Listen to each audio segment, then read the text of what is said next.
मान लीजिए आपका बिजनेस नहीं चल रहा है, आप किसी के पास गए, बता दिया कि आपको शनि की 7.5 है, क्या करना पड़ेगा गुरुजी?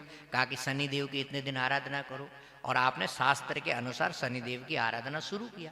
शास्त्रीय विधि से जब आप विधान करते हैं तो शनि का प्रकोप कम होगा, तो शनि का प्रकोप कम होने से जो बाधा आपके जीवन में आ रही थी उस बाधाओं का क्या हो जाएगा? निवारण हो जाएगा। तो आप शनि देव को मनाने जाओगे कि राम जी को मनाने जाओगे? भाई जिससे हमारी बाधा दूर होगी उसको मनाने जाएंगे। तो शनि देव ने आपका काम कर दिया, आप शनि देव के भक्त हो गए। ठीक है, काम हो गया, तो आखिर क्या हुआ? कुछ साल बाद में 7.5 फिर आ जाएगी,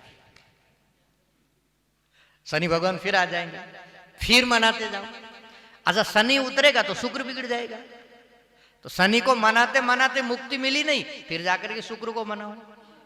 अच्छा, शुक्र जैसे तैसे ठीक हुआ, बुध बिगड़ जाएगा, तो जाकर के फिर बुध मनाओ।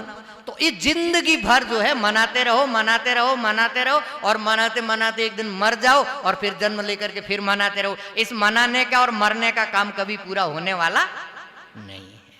क्यों? जो जिसको मनाएगा मर करके वो उसी के पास जाएगा। भूतों को मनाएगा, मर के क्या बनेगा? भूत बनेगा। परिचिन्न देवताओं को मनाएगा, मर करके कम से कम परिचिन्न देवता के पास जाएगा।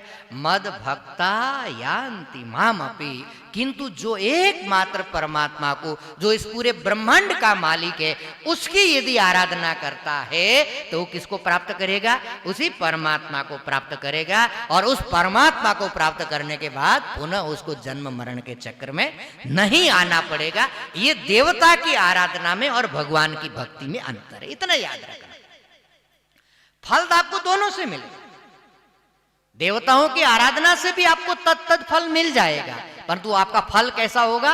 अंतवत होगा, एक ना एक दिन नष्ट हो जाएगा और फिर आप दोबारा भिखारी बन जाओगे। और भगवान की भक्ति का भी फल मिलेगा, परंतु भगवान की भक्ति का फल कैसा होगा? नित्य होगा, शाश्वत होगा, अखंड होगा। फिर आपको दोबारा जन्म मरण के चक्र में नहीं आना पड़ेगा।